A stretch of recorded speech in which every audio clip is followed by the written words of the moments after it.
All right, what's up, y'all?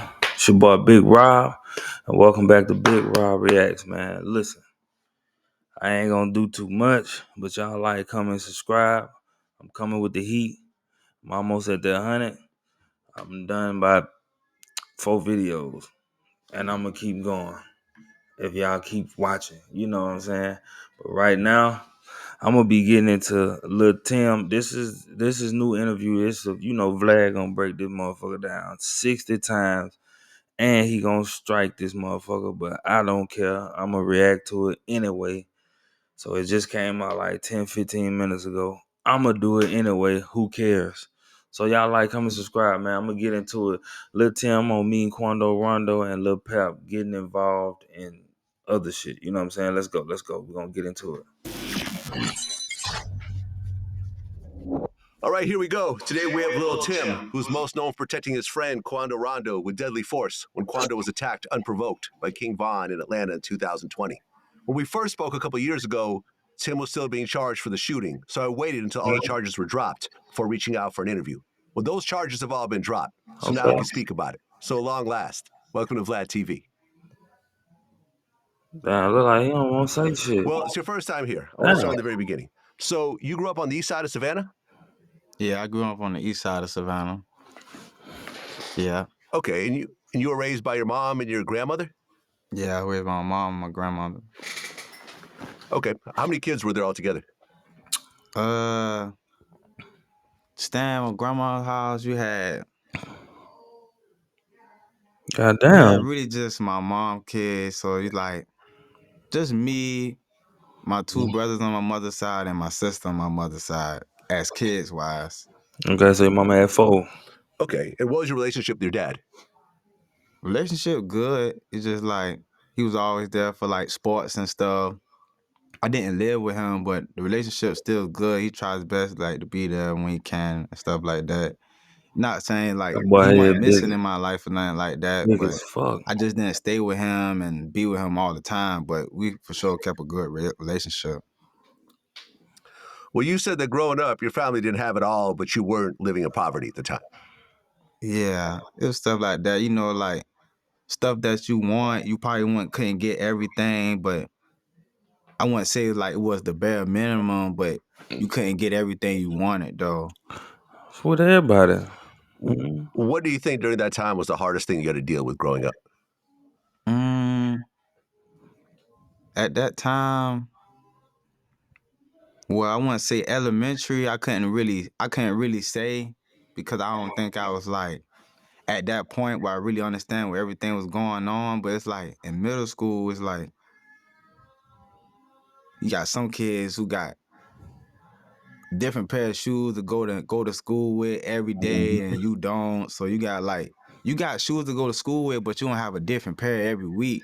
And then you got other kids who getting new pair of shoes every week. You still wearing like your same shoe that you started school year with. Yeah, nigga, cause we had LA Gills and shit like that. Like we ain't have none of that. I don't think I wore probably about some Nikes or Air Max or some shit. So it's kind of be like you kind of wanted to get a little more clothes and stuff or have more, but you really just had to take care of what you got and go from there. Yeah, like that type stuff at the beginning. Well, you said that in the beginning you were actually into sports a lot, football, basketball, etc. Yeah. Like elementary to probably like to middle school, I ran track, played football, and played basketball. Oh, okay, athletic. Yeah. Okay. Well, you said that at one point you started getting caught up in the streets, and then all the sports stuff started going out the window. Well, I kind of started getting caught up with it a little bit like middle school and high school, but it's like I still played sports, but it was interfering a little bit, but I didn't lose like football because I really love football. So I still played football all my years, but I was interfering in the streets a little bit though. Okay. At what age did you really start getting mixed up in the streets? Well, not really like me asking my mom and stuff like, can I get these shoes every week? Can I get a new pair of Jordans? Can I get a new? This line of code will get you customers Okay. from your ads much cheaper and Them scale your streets ads be 15 to fucking a nigga 20% up, man. further For real. profitably, or you do Niggas be not having pay real for it. Listen, talents. Pair of Jordans and not getting them made me kind of start interfering and getting into like the streets a little bit. So I was like probably in middle school, I started like doing stuff I ain't had no business doing. And then that would kind of made me like Watch kind of Vlad like sneaky and what? stuff because I ain't want people to know what I had going on. So I just did it on my end. And if you just knew, you knew. But it's like, it's not nothing I wanted nobody to know about. And it's like I wasn't doing it just to do it. I was doing it to get stuff I wanted. But at the time, it's like, I know I'm supposed to be doing it, but it's kind of making me happy because I'm finally getting what I really want. Mm. During that time, were you getting arrested at all or no? Nah, I wasn't getting I arrested was at about all. to say So it's Vlad like finna ask him what you was I doing. wasn't learning my lesson. Okay. So at what point did you meet Quando Rondo? I met Quando like Yeah. When? I met him a time before, but this didn't made us like my first time meeting him was probably like high school, but like the beginning of high school around like 13, 14, 15 and all that. But I've been that knowing when each our other. first time meeting him wasn't what made us real close. It was just a meet like, oh, this so-and-so, this so-and-so, and it kept going like that. But then it's like as time was going by, before he was blowing up in the rapping stuff, he was already rapping. And we just started like kept coming around each other and getting close like that. Now it's around no type of age though, like 14, 15 and stuff like that. Mm-hmm. Okay. Right. And Rondo had been rapping by that time for years because he had been going through the juvenile system and Right. rapping, Right. In juvie and everything else like that. So by the time you met him, was he kind of polished in terms of his style? In the city wise, not Oh yeah, the buzz. big wise, but in the city wise, people know like he rap or he's trying to blow and rap or he like trying to get off in the music. Like when I first met him, he was already rapping, already acapella, like already beating a job like that. His name wasn't big, but in the city, he was known for rapping though, but they was also knowing him as always getting in trouble. So some people didn't take him as serious because they looked at him like he's going to be a waste because he's going to throw his life away. Well, right, because Savannah really doesn't have a long history of hip-hop artists that have really blown up. Right. I mean, Camouflage was on his way, but then he ends up getting killed in 2003. Right. So he never really got his full Who the hell potential. is Camouflage? So there's really not a lot of other rappers that you could look up to and kind of model yourself after. Right. Damn. So Quando was kind of the only one at the time. Right.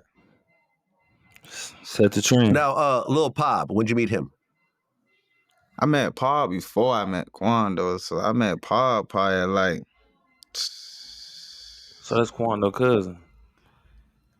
I want to say like. Oh, this nigga got a big ass I met head. Paul probably like 11, 12 years old. Shit. Is that Something a like vein that. he About 12 tattooed? years old, I knew Paul. I met Paul. Okay, and Pop is Quando's cousin. Right. Okay. What was Lil Pop like? Paul is like a. Keep it real. A person.